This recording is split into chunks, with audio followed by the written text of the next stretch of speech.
जय श्री राधे। वैशाख महात्म 7वां अध्याय। नारद जी कहने लगे कि मिथिलापुरी का राजा यह अद्भुत चरित्र देखकर ऋषि के आगे हाथ जोड़कर खड़ा हो गया और कहने लगा कि महात्मा, इस धर्म को विस्तार पूर्वक सुनने की मेरी इच्छा है, जिससे यह इक्ष्वाकु वंश का राजा मोक्ष को प्राप्त हुआ। श्रुतिदेव कहने लगे कि राजन, तुम धन्य हो जो युवा अवस्था में ही तुमको भगवान के प्रिय धर्म के लिए इतना प्रेम है। बहुत धर्मों के संचित शुभ कर्मों के बिना प्राणी की बुद्धि भगवान की कथा आदि में नहीं लगती। इस युवा अवस्था में इतना बड़ा राज्य पाकर तुम्हारी ऐसी मति को देखकर मैं तुमको श्रेष्ठ वैष्णव मानता हूँ। इसीलिए मैं यह श्रेष्ठ वैष्णव धर्म तुमसे कहता हूँ, जिसके श्रवण मात्र से प्राणी जन्म मरण के बंधन से छूट जाता है।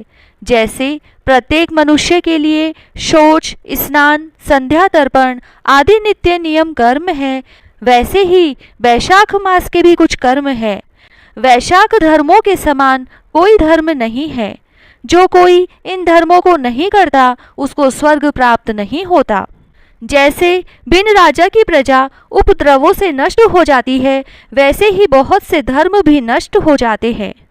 वैशाख मास के धर्म जैसे जल का घड़ा देना, प्याऊ लगाना, मार्ग में छाया करना, जूता, खड़ाऊ, छतरी तथा पंखा दान करना, श्रम को दूर करने वाले गोरस का दान, बावड़ी, कुआं, तालाब तथा धर्मशाला आदि बनवाना, नारियल, ईख, कपूर और कस्तूरी आदि का दान करना, चंदन आदि सुगंधित द्रव्य, शैया, खाट, आम और दूसरे फल पुष्प, सायकाल समय शरबत, पूर्णिमा के दिन सब तरह के अन्न पान का दान करना, चैत्र की अमावस्या को करील का दान करना, सूर्योदय से पहले प्रतिदिन स्नान करना, भगवान का पूजन करना, कथा सुनना, गाय को घास डालना, ब्राह्मणों के चरण धोना, गुड़, सोंठ, आंवले का दान, यात्रियों की सेवा।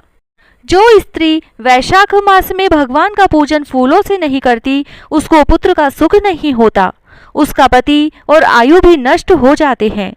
इस मास में भगवान विष्णु, लक्ष्मी और अपने पार्षदों के साथ इस पृथ्वी पर लोगों के घर में जाकर उनकी परीक्षा करते हैं।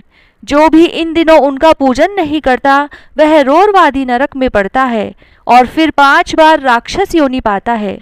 इसीलिए इस मास में अन्न व जल से भूखे प्यासे प्राणियों की रक्षा करें। जय श्री राधे। 7वां अध्याय समाप्त।